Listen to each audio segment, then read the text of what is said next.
comprendre la leçon. Alors, d'une façon générale, la phrase peut avoir des formes différentes. C'est ce qu'on va essayer de voir en détail. Commençons par la forme affirmative. Alors, comme petite définition à cette forme-là, c'est celle qui sert à affirmer. C'est à travers laquelle on dit que c'est oui. Exemple, Alex aime bien les animaux. On insiste comme quoi Alex aime les animaux. D'accord ?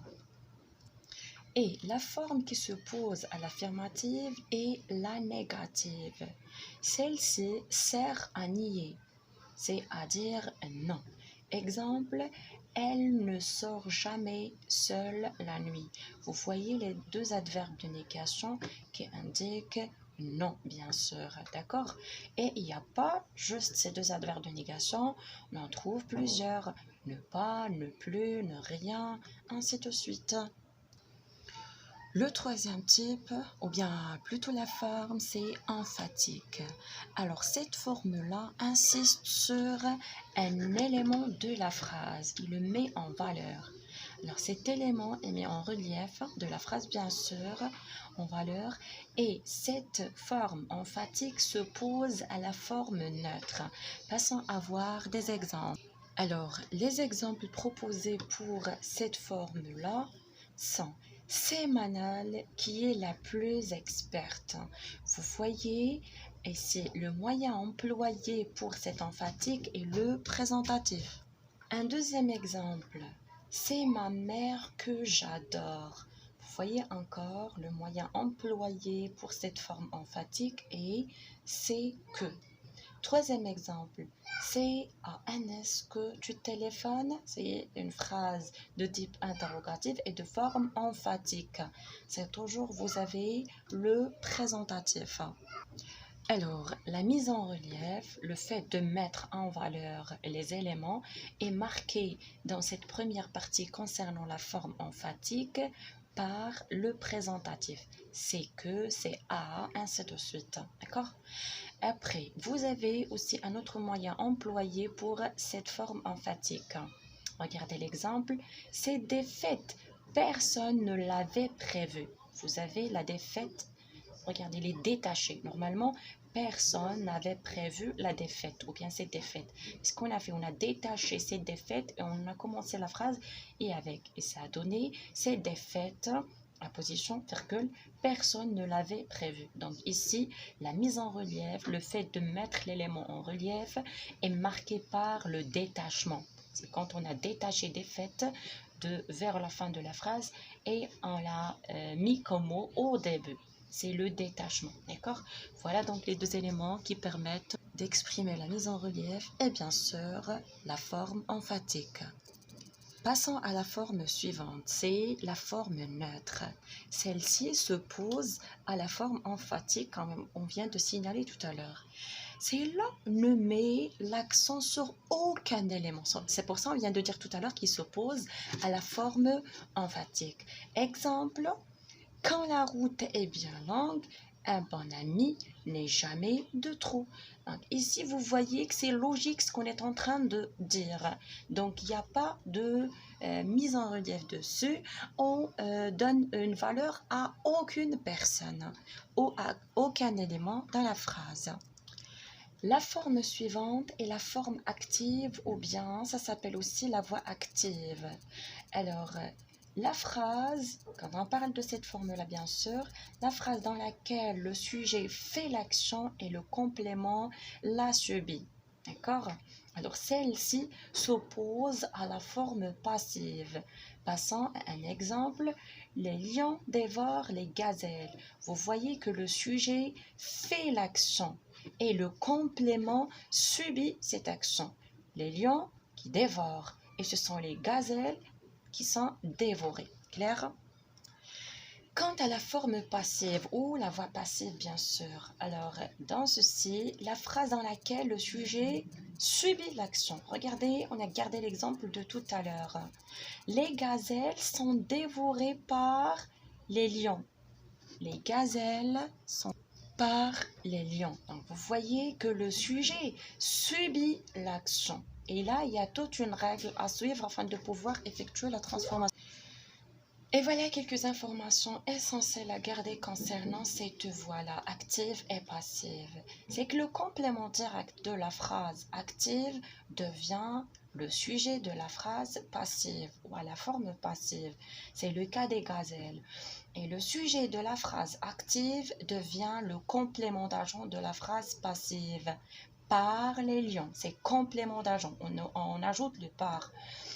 Alors, il possède un groupe verbal dont le noyau est un verbe passif, formé du verbe être conjugué au temps du verbe de la forme active et du participe passé du verbe. Alors, pour toucher de plus près ces informations-là, je vous présente un tableau. Première partie, prenons à titre d'exemple la phrase suivante. Ma sœur cueille des fleurs.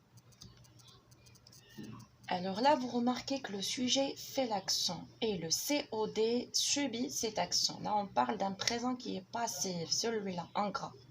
La deuxième, regardez la transformation. Les fleurs sont cueillies par ma sœur. Donc, le sujet subit l'accent. Et voilà ce qu'on a ajouté pour ma sœur. Le sujet de la phrase active est devenu complément d'agent avec l'ajout de par. Alors dans ce cas, on parle de être conjugué au présent plus le participe passé du verbe de la phrase active. D'accord? Alors dans ce cas, on parle d'un présent passif. Et dans l'autre cas, là où le sujet fait l'accent, on parle d'un présent actif. Celui-là est passif, l'autre est active. D'accord? Vous avez encore un autre exemple concernant le passé composé actif et passif. Alors pour actif, vous voyez ma sœur a cueilli des fleurs. Donc, vous voyez très clair que le sujet fait l'accent, le COD l'a subi. Donc on parle d'un passé composé actif. Concernant le passif, les fleurs ont été cueillies par ma sœur. Vous voyez le sujet est passif, c'est le COD de la phrase active. Alors, on parle ici, lors de la transformation, de être conjugué au passé composé plus le participe passé du verbe, d'accord, de la phrase à la voix active. Et voilà encore, concernant le futur actif, futur passif, ma sœur cueillera des fleurs, les fleurs seront cueillies par ma sœur. Donc ensuite, la même démarche, l'imparfait actif, l'imparfait passif. Vous avez ma sœur cueillir des fleurs. Les fleurs étaient cueillies par ma sœur. Là, les fleurs de l'autre partie. Et voilà donc. Passons à une autre forme. C'est la forme pronominale. Alors, concernant la forme pronominale, celle-ci se caractérise par la présence des verbes réfléchis et réciproques. Ce sont les verbes pronominaux d'une façon générale. Dans ce cas, le sujet fait un accent sur lui-même ou bien le sujet est une personne plutôt ou une chose. Regardons les exemples. Elle se couche tôt. Donc, vous avez le verbe pronominal, donc automatiquement on parle d'une phrase à la voix pronominale. Je m'occupe des enfants, je me lave le matin.